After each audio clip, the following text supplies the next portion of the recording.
وحده القائلون ولا يحصي نعماءه العادون ولا يؤدي حقه المجتهدون الذي لا يدركه بعد الهمم ولا يناله غوص الفطن الذي ليس لصفته حد محدود ولا نعت موجود ولا وقت معدود ولا أجل ممدود فطر الخلائق بقدرته ونشر الرياح برحمته وودد بالصخور ميدان أرضه ثم الصلاة والسلام على سيدنا محمد وآله البررة الكرام سيما ابن عمه علي عليه السلام الذي ضرب بين يدي رسول الله ضربتين ورمحا برمحين وبايع البيعتين وهاجر الهجرتين وقاتل ببدر وحنين ولم يشرك بالله طرفة عين أما بعد فقد قال مولانا ومولى الموحدين يعصوب الدين أمير المؤمنين علي بن أبي طالب في نهج البلاغة يا دنيا غري غيري لا حاجة لي فيك قد طلقتك ثلاثا لا رجعة فيها فعيشك قصير وخطرك يسير وأملك حقير من قلة الزاد وطول الطريق وبعد السفر وعظيم المورد صلوات الله محمد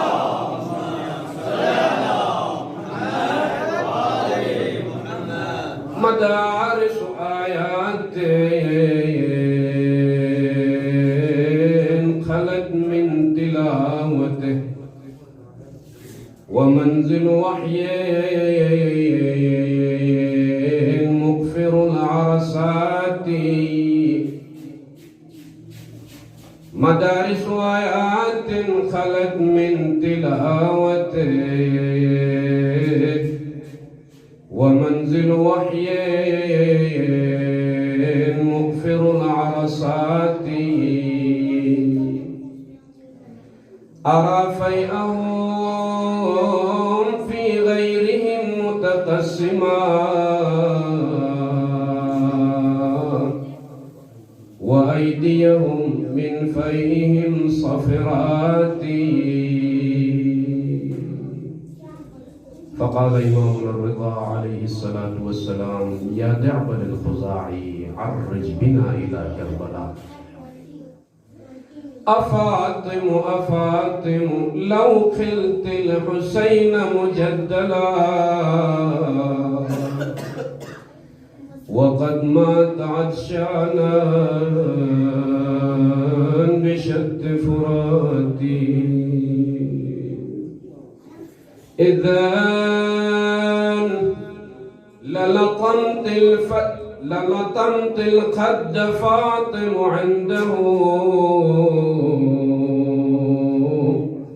وأجري الدمع العين في الوجنات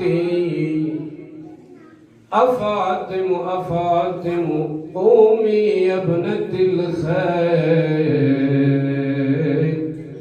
واندبي نجوم سماوات بأرض فلاتي وقبر ببغداد سلام الله عليك يا باب الحوائج وقبر ببغداد لنفس زكية تضمنها الرحمن بالغرفات وقبر بطوس يا لها من مصيبة وسيعلم الذين ظلموا أي منقلب ينقلبون إنا لله وإنا إليه راجعون. أجركم على الله. علماء کرام، سادات اعظام، انتہائی ادب و احترام کے ساتھ اور اختصار کے ساتھ انشاءاللہ مجلس تمام کرنے کی میری کوشش ہوگی. ایام تحصیلی ہے، وقت مطالعہ ہے. انشاءاللہ تعالی مختصر وقت میں مجلس تمام کرنے کی میری کوشش ہوگی. اور یہ یقیناً علیکم السلام، یہ مجلس ایصال ثواب کی مجلس ہے. اول قرآن خوانی اور اس کے بعد بندہ حقیر کے گنہگار زبان سے جو لفظ، جو کلمہ، جو حدیث، جو آیت اس مجلس میں جو ادا ہوگا، ہم اس کا ثواب ہدیہ کرتے ہیں مرحوم مغفور کے روح کے لیے. پروردگار ہماری اس قلیل عبادت کو قبول فرمائے اور مرحوم مغفور کو جنت الفردوس میں اعلیٰ مقام عطا فرمائے. صلوات اللہ محمد.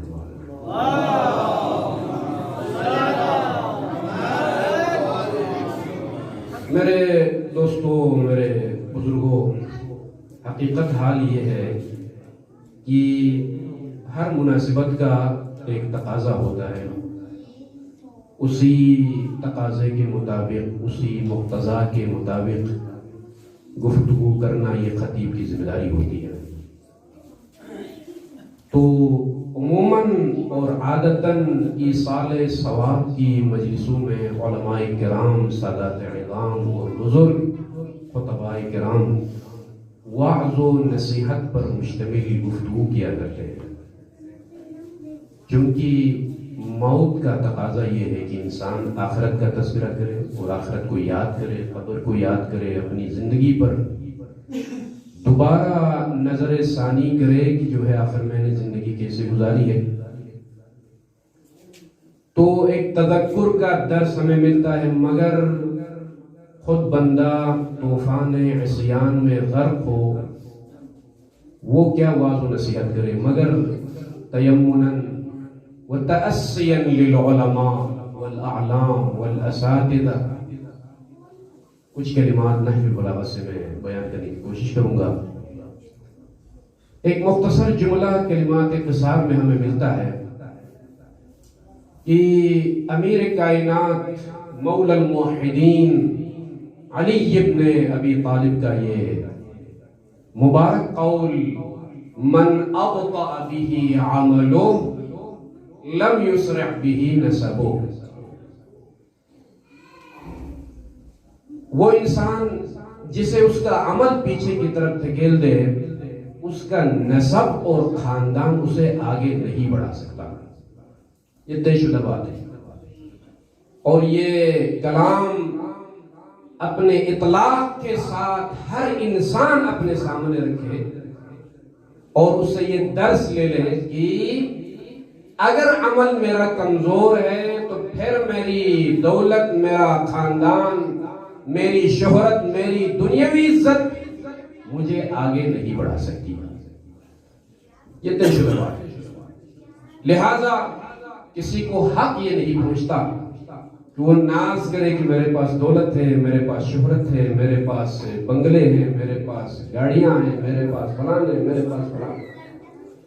یہ چیزیں مادی اعتبار سے، مادی نگاہ میں اس کا مقام ظاہراً بلند نظر آتا ہے، لیکن واقع حال اور حقیقت یہ ہے کہ اگر عمل انسان کا مضبوط ہو، التزام دینی اور وظیفہ دینی پر عمل پیرا ہو، تو یہی انسان حقیقی نگاہ میں اور روحانی نگاہ میں یہ انسان بلند ہے اور آخرت میں مقام اس کا بلند ہی ہوا. تو اسی کے ذیل میں طلاب اور علماء اور سادات کی محفل ہے. تو اس کلمہ قصار کے ذیل میں مفتاح السعادہ فی شرح نہج البلاغہ، مفتاح السعادہ فی شرح نہج البلاغہ، یہ شرح ہے نہج البلاغہ، زیادہ معروف نہیں ہے مگر ابن معتزلی علیہ ما یستحقو کی شرح زیادہ مشہور ہے، جس نے حق ادا نہیں کیا مولا کے کلام کا، اگرچہ شہرت ہے اس شرح کی لیکن واقع حال جو شہرت دوسری شروحات کو ملنی چاہیے. مثلا یہ شرح مفتاح السعادہ محمد علی القائنی 18-20 جلدوں پر مفصل شرح انہوں نے لکھی. انہوں نے پوری کوشش کی ہے کہ کلام امیر سے متمسک رہے آخر تک، نہیں ابن معتزلی کی طرح کبھی ادبیات کی وادی میں گم ہو جائے، کبھی قصہ عرب بیان کرے اور کلام مولا کی تفسیر تشنہ لب رہے. تو اس کے ذیل میں، اس کلام کے ذیل میں من ابطأ به عملو لم یسرع به نسبو، اس کے ذیل میں ایک واقعہ نقل کیا. روایت بیان کرتا ہے کہ راوی کا یہ بیان ہے کہ رات کی تاریکی، اب یہ موضوع ملحوظ نظر ہو کہ اگر عمل مضبوط ہو تو وہ بلال حبشی ہی کیوں نہ ہو اس کا مقام بلند ہوگا، لیکن اگر عمل میں کمزور ہو، اگرچہ خاندانی لحاظ سے دنیا میں فخر و مباحات سے کام لیتا ہے، دولت کے اعتبار سے، منصب کے اعتبار سے وزارت عظماء کا مالک ہے اور بادشاہی خاندان اس کا تعلق ہے، کئی سال تک دنیا پر ان کی حکومت رہی ہو، مگر جب عمل کمزور ہو تو پھر اس انسان کی کوئی حیثیت نہیں ہے تعلیمات اہل البیت میں. اس موضوع کو ملحوظ نظر رکھیں اور میں یہ واقعہ نقل کرنے جا رہا ہوں کیونکہ مربوط اسی کے ساتھ راوی کا یہ بیان ہے کہ رات کی تاریکی سارے حجاج کرام استراحت فرما رہے ہیں اور رات کی تاریکی میں بلند آواز میں کوئی جوان گریہ کر رہا ہے. مصدر کا میں نے حوالہ دیا، بعد میں مراجعہ کیجئے گا، وہاں کا میں خلاصہ بیان کر رہا ہوں.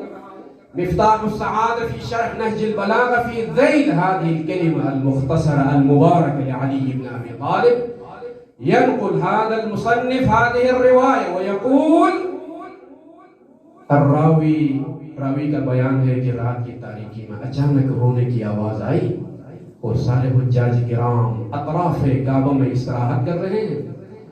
تو میں نے سوچا آخر کون ایسا جوان ہے اس رات کی تاریکی میں سب آرام فرما رہے ہیں اور گریہ میں مصروف ہیں. اتنی بلند آواز میں آہستہ آہستہ میں آگے بڑھا، غور سے دیکھا، اس دور میں تاریکی میں نہیں پہچان سکا مگر اتنا اندازہ ہوا کوئی جوان ہے جو ستارے کعبہ کے ساتھ معلق ہو کر گریہ میں مصروف ہے. میں قریب ہوتا گیا، آگے بڑھتا گیا اور رونے کی آواز بلند ہوتی گئی، شدت آ گئی، یہاں تک کہ میں قریب پہنچا تھا. فوقع علی الارض، یہ جوان زمین پر گر گیا، غشی طاری ہو گئی، شدت بکا، شدت خوف. اسی حالت میں غشی علی فوقع علی الارض، غشی طاری ہو گئی، زمین پر گر گئے. فدنوت الی، راوی کا بیان میں قریب پہنچا. فوضعت رأسه فی حجری، اپنی گود میں اس جوان کے سر کو رکھا. فنظرت الیہ، رات کی تاریکی میں غور سے میں نے دیکھا. فاذا هو زین العابدین علیہ الصلوۃ والسلام. درود بھیجے محمد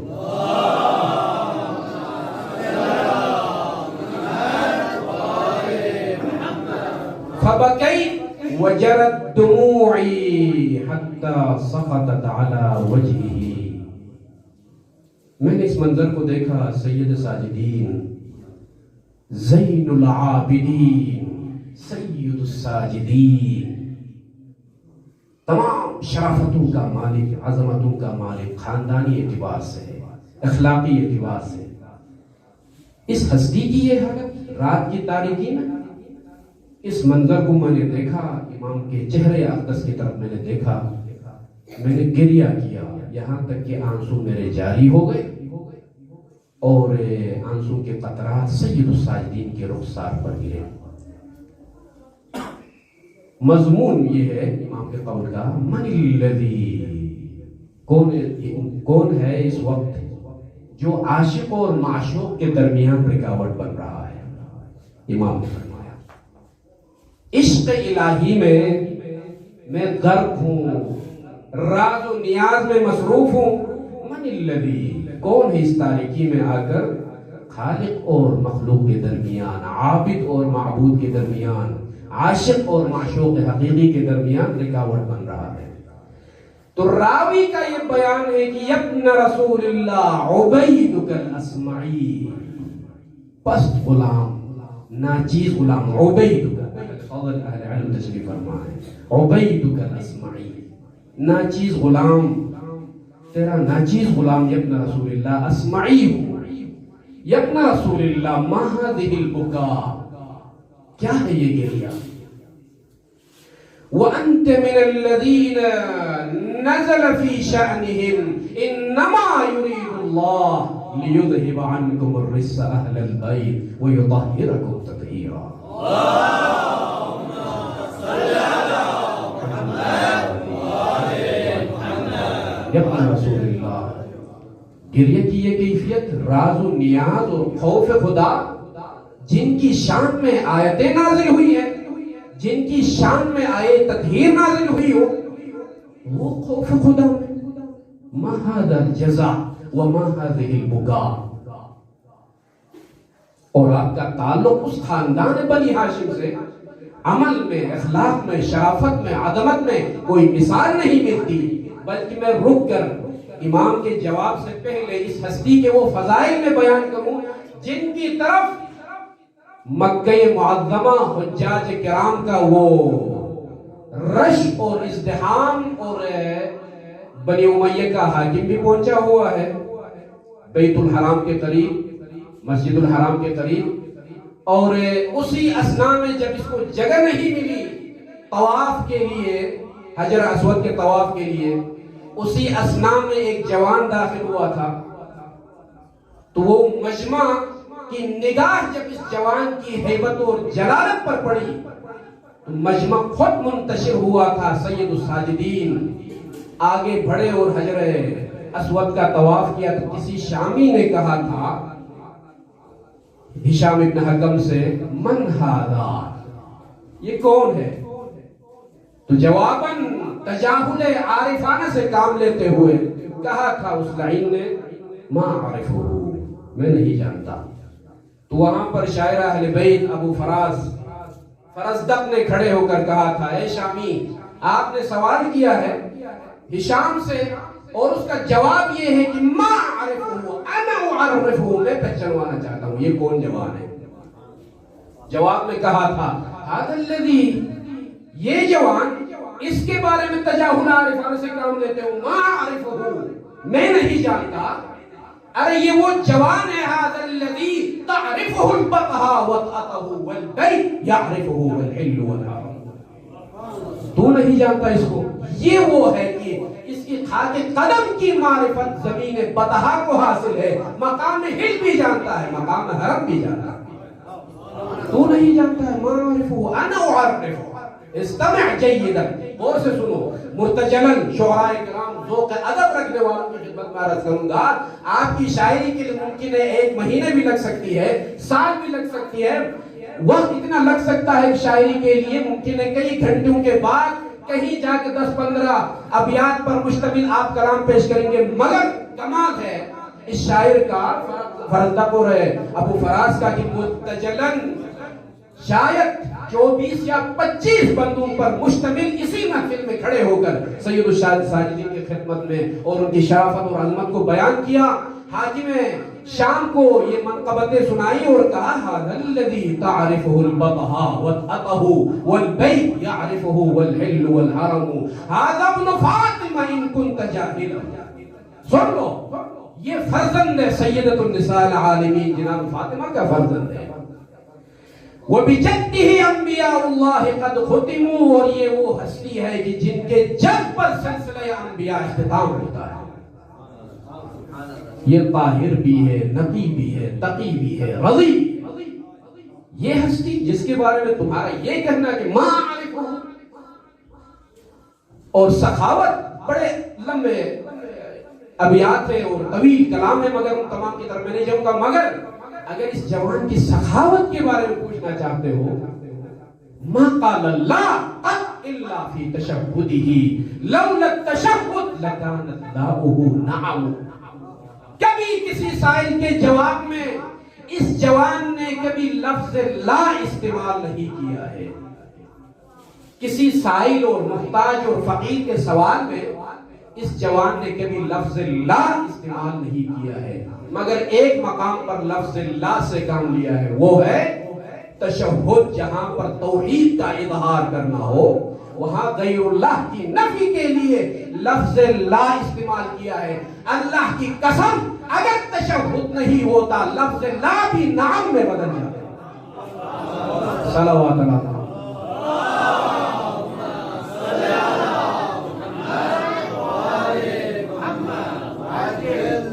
اب چونکہ حقیقت کھل کر جب سامنے آ گئی تو حاکم وقت نے کہا اے دیوبند ہر وقت ان کی شان میں پڑھتے ہو، ہماری شان میں بھی کچھ پڑھیے، ہماری شان میں بھی کوئی منقبت کوئی کلام ہو۔ بڑا زبردست اور خطرناک جواب دیا دیوبند نے، ہاتھ جدن کجدہ و ابن کابیہ و امن کامہ اقول فیکم ما قلت فیہم۔ اگر تمہارا جد ان کے جد جیسا ہوتا، تمہارا باپ ان کے باپ جیسا ہوتا، تمہاری ماں ان کی ماں جیسی ہوتی، وہی ابیات تیری شان میں بھی پڑھتا، مگر کیا کرو تو مجہول النسب ہے۔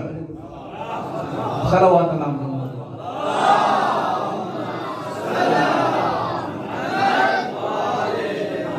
حکومت وقت کی طرف سے جو راتب ملتا تھا وہ کٹ گیا، زندان میں بند کر دیا اس کو اٹھا کر، جو کچھ وجبات دال وات چاول جو کچھ ان کو ملتا تھا۔ کہا کہ تم نے ہماری شان میں کوئی منقبت نہیں پڑھی ہے؟ کہاں پر کس جیل میں؟ بین مکہ والمدینہ، مکہ اور مدینہ کے درمیان ان کو بند کر دیا۔ سید الساجدین کو اطلاع ہوئی کہ ہماری شان میں منقبت پڑھنے کی سزا، حکومت کی طرف سے تنخواہ بھی کٹ گئی اور زندان چلا گیا۔ سید الساجدین نے اشتباہ نہ ہو شاید 1200 یا 12,000 کی درہم جو رقم بیان ہوئی ہے، خاص رقم امام سجاد نے ارسال فرمایا۔ دیوبند نے کہا کہ ابن رسول اللہ میں نہیں لوں گا، اس لیے کہ قد انشأت الابیات للہ تعالی لا لاجل الدرہم۔ یہ منقبت اللہ کی خاطر خوشنودی الہی کو حاصل کرنے کے لیے میں نے شاعری کی ہے، پیسے کے لیے شاعری نہیں کی ہے۔ تو سید الساجدین کا جواب یہ تھا، تیری نیت سے میں آگاہ ہوں اسی لیے پیسے دے رہا ہوں، اگر قربت کی نیت سے تو نہیں پڑھتا تو میں پیسے بھی نہیں دیتا۔ تو لہذا قربت للہ اگر کوئی شاعری کرتا ہے تو پیسے کا مستحق ہے۔ صلوات اللہ۔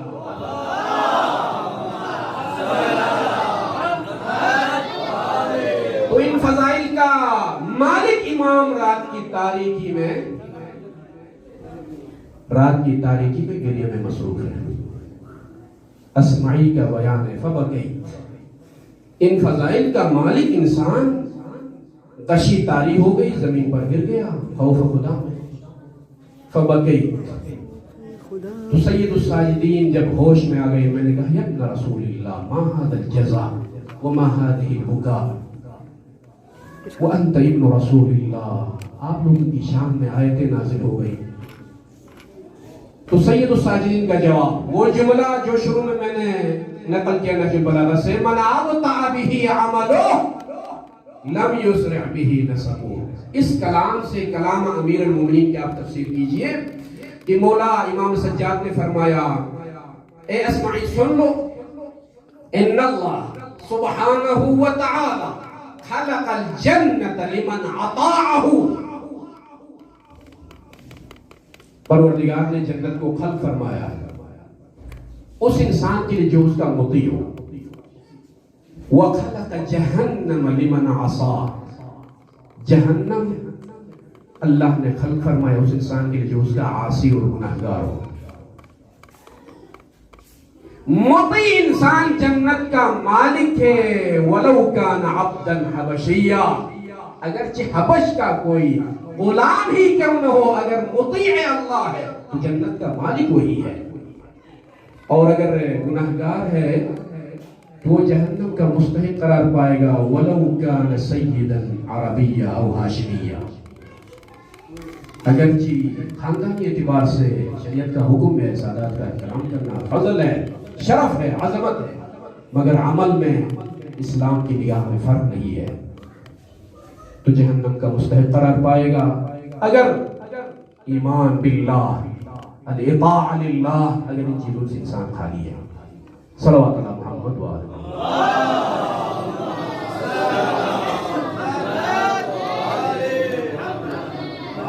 آخری جملہ مجلس میں تمام کرنے جا رہا ہوں.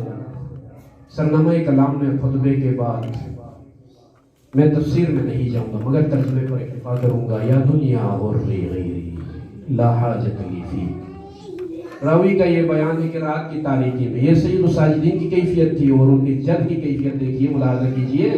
راوی کا بیان یہ ہے کہ رات کی تاریکی میں مسجد الکوفہ اور محراب عبادت میں امیر کائنات مصروف ہیں، اور جب میں نے غور سے دیکھا کہ ریش مبارک پر امیر کائنات نے دست مبارک کو رکھا ہے اور مناجات میں مصروف ہے، یہاں تک کہ مولا نے یہ فرمایا یا دنیا غری غیری لا حاجت لی فی قد طلقتک ثلاثا لا رجعت فيها فعيشك قصير وخطرك يسير وأملك حقير. من قلة الزاد وطول الطريق وبعد السفر وعظيم المورد. اے دنیا، تو علی کو دھوکہ نہیں دے سکتی، کسی اور کو دھوکہ دو. قد طلقتك ثلاثا لا رجعت فيها، 3 مرتبہ طلاق دے چکا ہوں، پھر بھی میرے پیچھے پڑی ہوئی ہے. قد طلقتك ثلاثا لا رجعت فيها، راہ رجوع کو علی نے بند کیا. ممکن نہیں ہے کہ علی مائل ہو دنیا کی طرف. عیش کی قصیر، تیری کیا حیثیت ہے؟ تیری زندگی قصیر اور مختصر زندگی.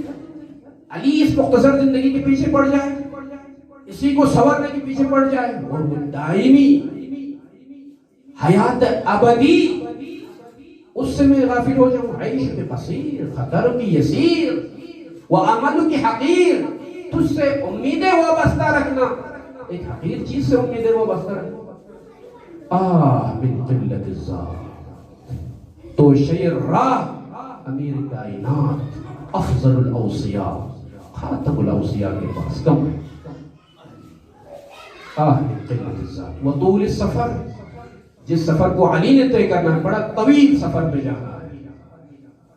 وعظیم المورد، اور اس سے بھی سفر طے کرنے کے بعد جس منزل پر علی نے پہنچنا ہے وہ منزل کوئی آسان منزل نہیں ہوگی. نفسی کا عالم ہوگا. اس منزل کو، اس مورد کو یاد کر کے جناب سیدہ اپنی زندگی میں گریا کرتی تھی. اب اس دنیا، جس دنیا کی مذمت نہج البلاغہ میں ہوئی ہے، مقصود کیا ہے، مراد کیا ہے، تفسیریں اپنی جگہ، مگر وہی جملہ میں نقل کروں گا. السید امام الخمینی رضوان اللہ تعالی علیہ ينقل عن العلامہ المجلسی رضوان اللہ تعالی علیہ. ایک جملہ طلاب کی خدمت میں مجھے استعمال کر رہا ہوں، وہی کہ المقصود من الدنیا، جس کی مذمت آیات و روایت کی روشنی. کل شیء يكون مانعا بين العبد والمعبود، بين الخالق والمخلوق، سواء كان متعلقا بعالم الآخرة أو الدنيا. ہر وہ چیز، ہر وہ شیء، مفہوم شیء سے بھی کوئی عام مفہوم ہوتا ہے، ہمارے پاس اصول میں نہیں ہے. ہر وہ شیء، حج، مجلس، زیارت، تجارت، دولت، منصب، گاڑی، بیوی، جو بھی ہو، مانے اگر بنتی ہے وہ چیز رب اور مربوب کے درمیان، خالق اور مخلوق کے درمیان، معشوق حقیقی اور عاشق کے درمیان، تو پھر یہ چیز دنیا ہے، یہ شیء دنیا ہے. کبھی بیوی رکاوٹ بنتی ہے، کبھی گاڑی رکاوٹ بنتی ہے، کبھی تجارت رکاوٹ بنتی ہے، کبھی زیارت رکاوٹ بنتی ہے، کبھی عبادت رکاوٹ بنتی ہے. تعجب کریں گے، ہاں بھائی گاڑی کبھی رکاوٹ بن سکتی ہے، بیوی کبھی رکاوٹ بن سکتی ہے. میں نماز شب پڑھنا چاہتا، بیوی پڑھنے نہیں دیتی. مجلس کے لیے جانا چاہتا، بیوی جانے نہیں دیتی. حج کرنا چاہتا، بیوی جانے نہیں دیتی. بیوی رکاوٹ بننا آسانی سے سمجھ آتی ہے، مگر نماز کیسے رکاوٹ ہوتی ہے؟ حج، زیارت، عبادت کیسے رکاوٹ بنتی ہے؟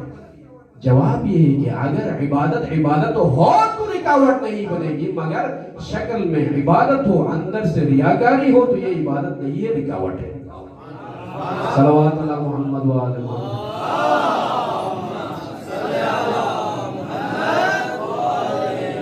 تو میں بھی ظہر کی 4 رکعت، آپ بھی ظہر کی 4 رکعت، میں بھی کربلا کی زیارت، آپ بھی کربلا کی زیارت۔ ممکن ہے آپ کی زیارت کی منزل عروج پر ہو، میری زیارت کی منزل خاک پر ہو، فرق یہ ہے کہ نیت اگر قربتاً اللہ ہے تو عبادت ہے، قربتاً اللہ نہیں ہے۔ میری مجلس قربتاً اللہ ہے تو عبادت ہے، اگر قربتاً اللہ نہیں ہے تو میری خطابت عبادت نہیں، رکاوٹ ہے، میری عبادت نہیں، رکاوٹ ہے۔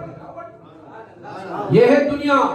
کبھی کبھار حج بھی دنیا بنتی ہے، عبادتیں دنیا بن جاتی ہیں، رکاوٹ بنتی ہے۔ آپ کو رب تک جو بھی چیز الشیء الذی لا یکون مقربا الی اللہ یسمى دنیا، هذا الذی، علامہ مجلسی کا کلام الامام الفنی ينقل هذا الذی فهمنا من الروایات والآیات۔ اتنی مذمت دنیا میں، ہر دوسرے صفحے پر نہج البلاغہ میں یا دنیا ضری غیری، یا دنیا فلان، یا دنیا فلان۔ اور مزے کی بات یہ کہ خود مولا کو مذمت کرتے ہیں، جب ایک اور بندے نے مذمت کی، سنا کہ ایک شخص جو ہے دنیا کے بارے میں برا بلا کہہ رہا تھا، مولا نے فرمایا رک جائیے، کیا ہوا ہے؟ یہ دنیا جس کی تم مذمت کرتا ہے، هذا متجر الانبیاء مزرعۃ الآخرہ، کیا ہوا ہے آپ کو؟ یہ دنیا جس کی تم مذمت کرتا ہے، یہ کیا ہے معلوم ہے تمہیں؟ یہ متجر انبیاء ہے، انبیاء کی تجارت گاہ ہے، یہاں مزرعۃ الآخرہ ہے۔ کیوں مذمت کرتا ہے؟ علی ٹوکتے ہیں۔ یہ پھر میں اور آپ کا کام ہے کہ ادھر سے مولا کا ہی نہ خود مذمت کرتے ہیں، ادھر سے مذمت کرنے والوں کو ٹوکتے ہیں۔ لہذا سمجھنے کی بات یہ ہے کہ وہ کون سی دنیا ہے جس کی مذمت علی کرتے ہیں، مگر دوسرا کوئی مذمت کرتا تو علی ٹوکتے ہیں ان کو۔ صلوات اللہ محمد و آلہ۔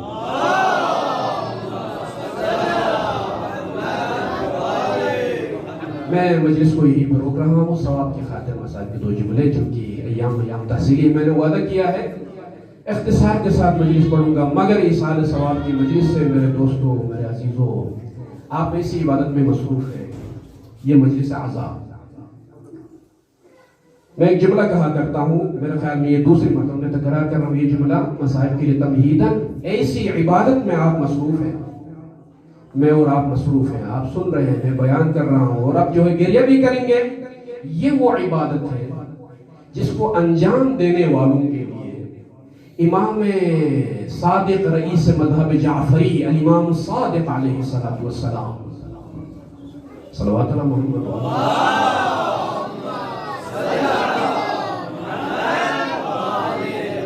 امام صادق علیہ السلام نے دعا فرمائی ہے۔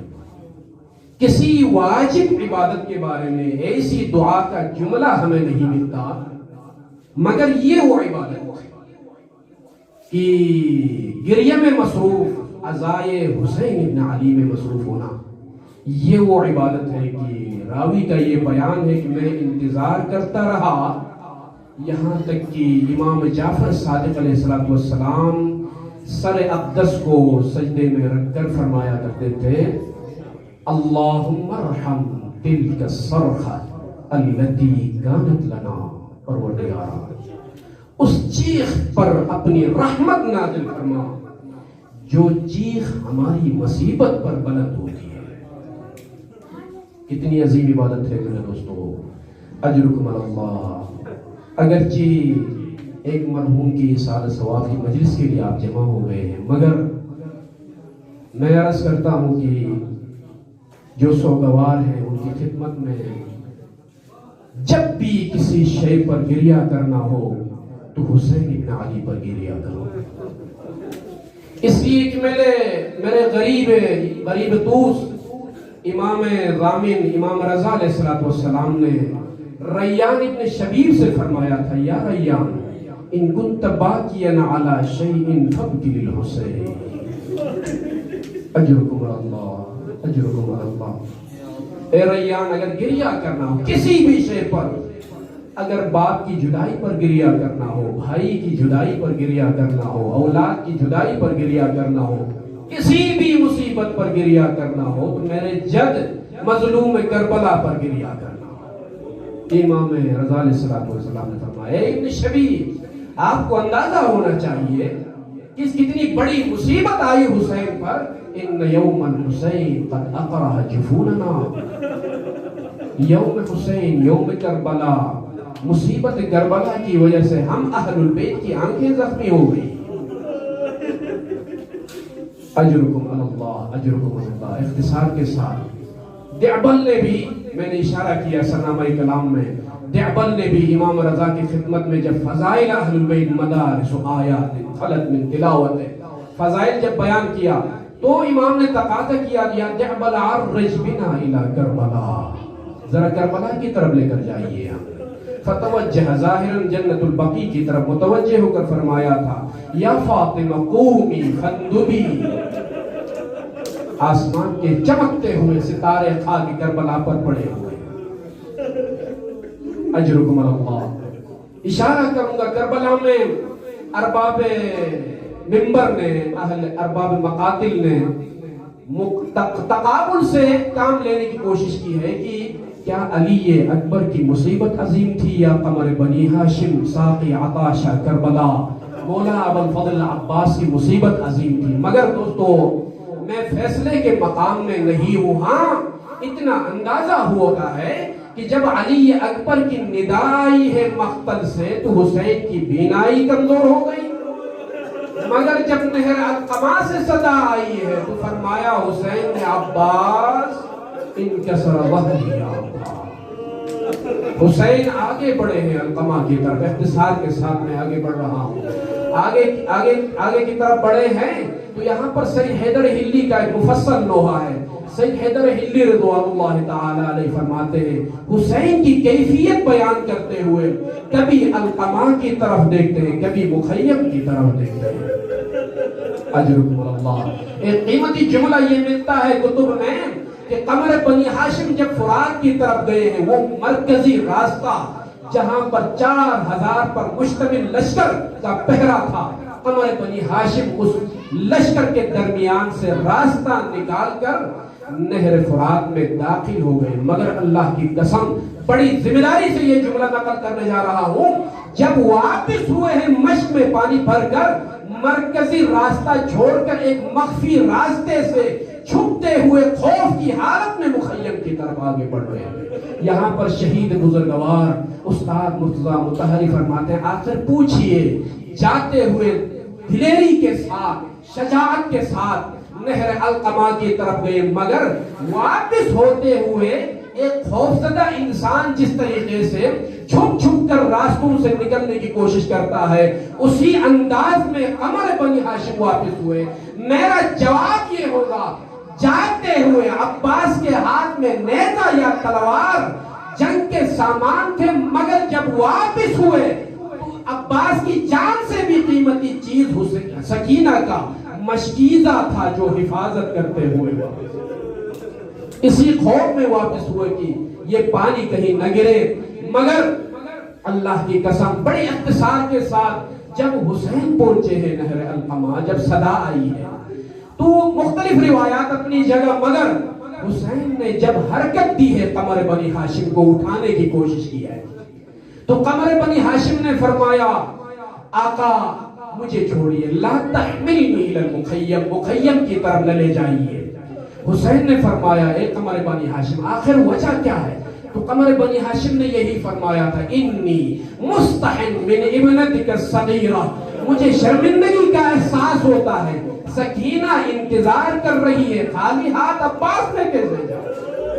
مگر اللہ کی قسم عباس کی عظمت کے بارے میں آخری جملے ہیں مسائل کے، اتنا میں کہوں گا جب سید الساجدین دفنانے آئے ہیں تو ان دو معصوموں کے بارے میں تدفین کے وقت سید الساجدین نے مقام عباس اور مقام حسین کے درمیان فرق نہیں رکھا، جس طریقے سے حسین ابن علی کی کٹی ہوئی رگون پر سید الساجدین نے رخسار رکھا تھا اور فرمایا تھا یا ابا آپ کے بعد میں زندہ نہیں رہنا چاہتا۔ اللہ کی قسم قمر بنی ہاشم کا بھی مقام وہی تھا، سید الساجدین نے اپنے آپ کو گرایا قمر بنی ہاشم کے جسد آدھار پر اور فرمایا یا ابا الفضل العباس علی الدنیا بعدک العفا، آپ کے بعد دنیا کی زندگی پر خار ہو۔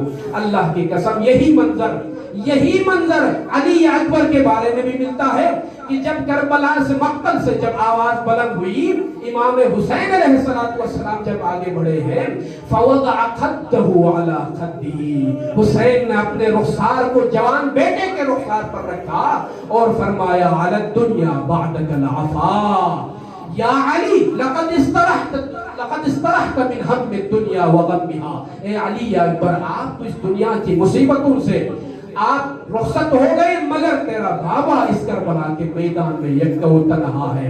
یہ ایک منظر تھا، لقد استرحت من ہم الدنیا وغمها، مگر اللہ کی قسم لعین کا یہ کہنا تھا کہ جب یہ جوان آگے بڑھ رہا تھا تو میں نے قسم کھا کر یہ کہا، دنیائے عرب کے سارے گناہ میری گردن پر، اگر بوڑھے باپ کو اس جوان کی مصیبت میں نہیں اڑایا۔ یہ کہہ کر اشارہ کیا، علی اکبر زمین پر آ گئے اور حسین کی آنکھوں کی بینائی کمزور پڑ گئی۔